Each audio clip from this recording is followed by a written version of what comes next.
இந்த கோவில் கிபி 10ஆம் நூற்றாண்டில் வாழ்ந்த ராஜேந்திர சோழனால் கட்டப்பட்டிருக்கு. அதற்கான வரலாற்று சுவடுகள் இன்னமும் இந்த கோவிலில் தான் இருக்குது. ஆற்றுக்கு நடுவில் இந்த கோவில் அமைஞ்சிருக்கிறதுனால நட்டாத்தீஸ்வரர்னும், அகத்தியர் வந்து வழிபட்டதால் அகத்தீஸ்வரர்னும் இப்படி திருப்பெயர்களால் இந்த கோவில் அழைக்கப்படுது. இங்கே பிரம்மஹத்தி தோஷம் உள்ளிட்ட நிறைய தோஷ நிவர்த்திக்கு காசி ராமேஸ்வரம் தான் போகணும்னு அவசியம் இல்லையாம். இங்கே நடு ஆற்றுல அமைஞ்சிருக்க நட்டாத்தீஸ்வரரை வணங்கினாலே போதும்னு பலனடைஞ்சவங்க சொல்கிறாங்க. அகத்தியரோட ஆன்மா உலாவுற இந்த ஆலயத்தை பற்றி நினைச்சாலே போதும் நம்மளோட தோஷங்கள் பறந்து போயிடுமாம். அது மட்டும் இல்லாமல் திருமண தோஷம் உள்ளவங்களும் இங்கே வந்து வழிபடுறப்போ சீக்கிரம் திருமண தடை நீங்கும்னு சொல்லப்படுது.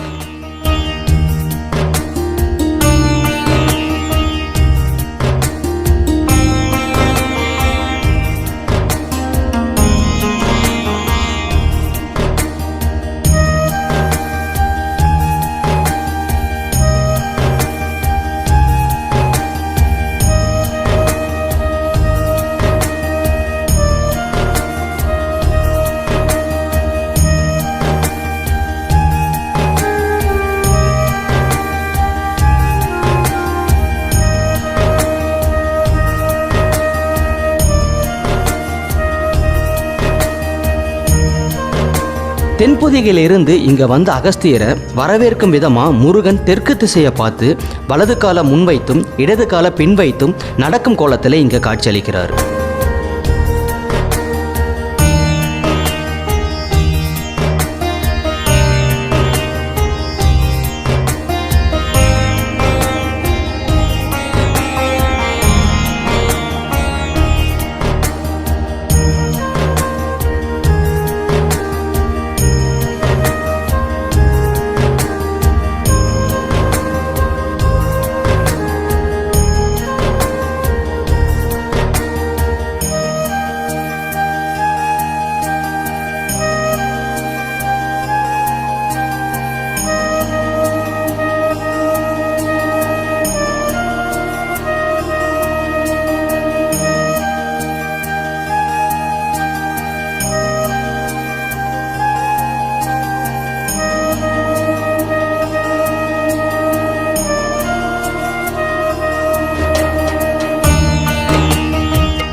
இந்த திருத்தலத்தோட பிரமிக்க வைக்கும் வரலாறுகளை இந்த கோவில் குருக்கள் சொல்றதை கேட்டப்போ இன்னும் ஆச்சரியமா இருந்தது.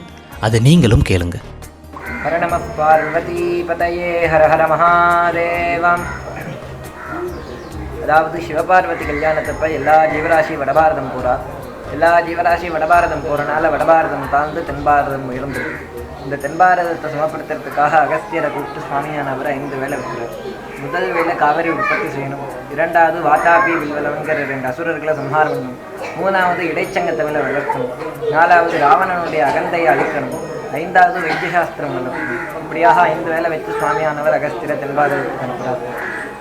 அகஸ்தியர் குடகுமலையில் ஜெபம் பண்ணிட்டு இருக்கப்ப அவரோட கமலில் இருந்த தீர்த்தத்தை காக்கை வடிவத்தில் விநாயகர் பெருமான் தட்டி விட்டு அங்கே காவிரி உற்பத்தி ஆகுது. முதல் வேலை அங்கே நடக்கிறது. அந்த காவிரி வர வழியிலே இங்கே வந்துட்டு இருக்கப்ப இங்கே வாதாபி வில்வலங்கிற 2 அசுரர்கள் இங்கே வாழ்றாங்க.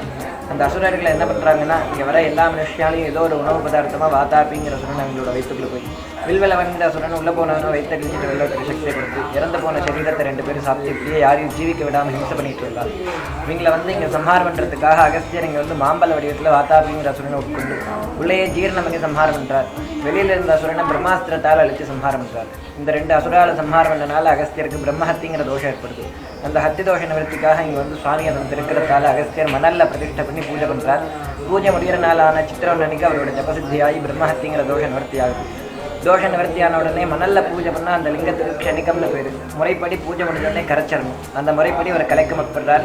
அகஸ்தியர்கிட்ட சுவாமி அசரீதியாக சொல்கிறார், அகஸ்தியா உன்னோட பிரம்மஹத்தி தோஷ நிவர்த்திக்காக மட்டும் நான் இங்கே வந்தருள்ள, இனிமேல் இங்கே யார் யார் என்னை தரிசிக்க வராங்களோ அவங்களோட சகல வியாதி நிவாரணம் பண்ணுறதுக்கு நான் இங்கே ஆவிர்வாவம். அதனால என்னோட இந்த லிங்க திருமணியை கிளிக்காது, உனக்கு இன்னும் 3 வேலை பாக்கி இருக்கு, இன்னும் தெற்கே இங்கிருந்து அனுப்புகிறார். தென்மதுரையில் இடைச்சங்க தமிழுக்கு தலைமை தாங்குகிறார். ராவணனுடைய கர்வத்தை இசைப்போர் வழியாகவும் சொற்போர் வழியாகவும் அவனோட அகந்தையை அழிக்கிறார். வைத்தியசாஸ்திரம் வளர்க்க தென்புதிகைங்கிற மலையில் ஆசிரமம் அமைத்து வைத்தியசாஸ்திரமும் வளர்க்கிறார். இந்த 5 வேலையும் செஞ்சு முடிச்சதுக்கப்புறம் ககனமார்க்க மூலிகைன்னு ஒரு டேப்லெட் கண்டுபிடிக்கிறார். அந்த மாத்திரைக்கு என்ன பவர்னா, சாப்பிட்டுட்டு எங்கே போகணும்னு நினைக்கிறோமோ அடுத்த க்ஷணம் அங்கே போயிருக்கோம். அப்பேற்பட்ட மந்திரசக்தி வாய்ந்த மாத்திரை 16 கண்டுபிடிக்கிறார். அதை சோதிச்சு பார்க்கணும்னு ஆசைப்பட்டு எங்கே போகணும்னு யோசிக்கிறார். அன்னைக்கு வாத்தாப்பிய சம்ஹாரம் பண்ணிட்டு நதி மத்தியத்தில் ஒரு லிங்கத்தை பிரதிஷ்டை பண்ணிட்டு வந்தோமே, மறுபடியும் சுவாமியை தரிசனம் பண்ணுவோம்னு சொல்லிட்டு தென்புதிகையிலிருந்து ஒரு மாத்திரை போட்டு இங்கே வரார்.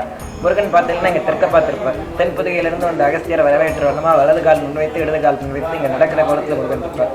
அகஸ்தியரை வரவேற்று அவரோட கையில் இருந்த மற்ற ககனமார்க்க மூலிகையெல்லாம் முருகன் தன்மையப்படுத்திக்கிறார். ஒன்றை மட்டும் அகஸ்தியர்கிட்ட கொடுத்து சொல்கிறார், இதை வச்சு நீங்கள் முக்தி அடையுங்க அப்படின்னு சொல்லிக்கிறார். அகஸ்தியர் மறுபடியும் முருகன்கிட்டே கொடுத்து சொல்கிறார், என்னோட சரீரமானது 3ஆ பிரியணும். நானும் மற்றவங்களை மாதிரி சாகித்யம் அடைய விரும்பலை. என்னோட சரீரமானது உடல், உயிர், கனவு, ஸ்தூல சூக்ஷ்ம ஸ்வப்னங்க சொல்லக்கூடிய இந்த 3 சரீரமும் தனித்தனியாக பிரியணும். உடலானது கைலாச பர்வதத்திலும், கனவு சரீரமானது சதுரகிரிங்கிற மலையிலையும், உயிரானது இங்கே இருந்து உன்னோட அருளும் சுவாமியோட அருளும் யார் யார் கிடைக்குதோ என்னோட ஆசீர்வாதமும் கிடைக்க என்னோட உயிரானது இங்கே இருக்கட்டும்னு சொல்லி அகஸ்தியருடைய சரீரத்தை 3ஆ பிரித்து அதில் ஆத்மபாவமான விட சுவாமியோட ஐக்கியம் இருக்கிறார். இது ராமேஸ்வரத்துக்கு முந்தைய கோயில். எப்படின்னா இங்கிருந்து போய் ராவணனுடைய கர்வத்தை அழிக்கிறார்.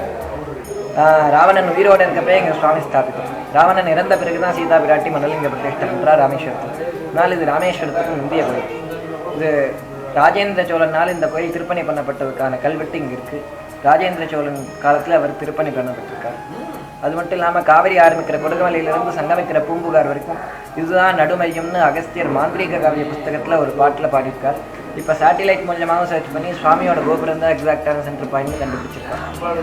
ஹர நம பார்வதி பதையே ஹர மகாதேவா. இதில் என்னைக்கு விசேஷ நாட்கள் என்னைக்கு? இங்கே வந்து சித்திரவன் அன்னைக்கு அகஸ்தியருடைய ஜபசித்தியானனால இங்கே சித்திரவன் சுவாமியை தரிசனம் பண்ணுறது விசேஷம். சித்திரவன் இங்கே பெரும் திருவிழாவாக இங்கே நடக்கும் சித்திரை நாட்களில். இதுக்கு முன்னே இந்த வந்து பரிசலில் வர மாதிரி தானே இருந்தது. முன்னாடி பரிசலில் வந்துட்டு இருந்தா, இப்போ 4 வருஷம் ஆயிடுச்சு. 2019 பாலம் வேலை இருக்குது. 2019 இப்போ பாலம் மூலியமாக போயிடும். ரொம்ப நன்றிங்க, தேங்க்யூ.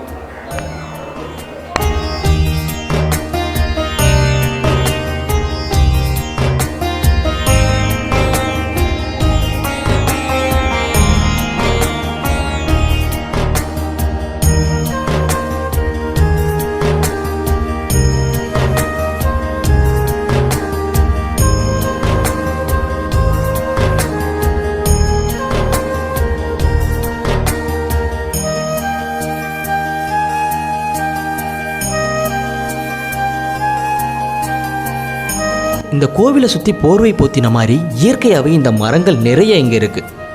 ரொம்பவே அழகாகவும் ஒரு குளுமையான சூழல்லையும் தான் இந்த கோவில் அமைஞ்சிருக்கு.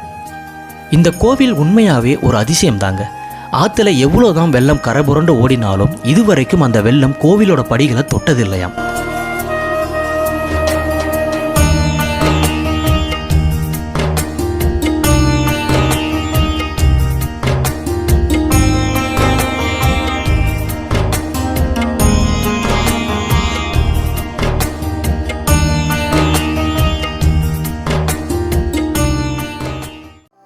இந்த கோவிலில் இருக்க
உங்களுக்கு கண்டிப்பாக இந்த இடம் ரொம்பவே பிடிக்கும். இந்த வீடியோ உங்களுக்கு பிடிச்சிருந்தா லைக் பண்ணி சப்ஸ்கிரைப் பண்ணுங்கள் அண்ட் உங்கள் ஃப்ரெண்ட்ஸுக்கும் ஷேர் பண்ணுங்கள். நெக்ஸ்ட்டு இதே மாதிரி ஒரு இன்ட்ரெஸ்டிங்கான வீடியோவில் உங்களை வந்து சந்திக்கிறேன். அன்டில் தென் எஸ்கே எனும் நான்.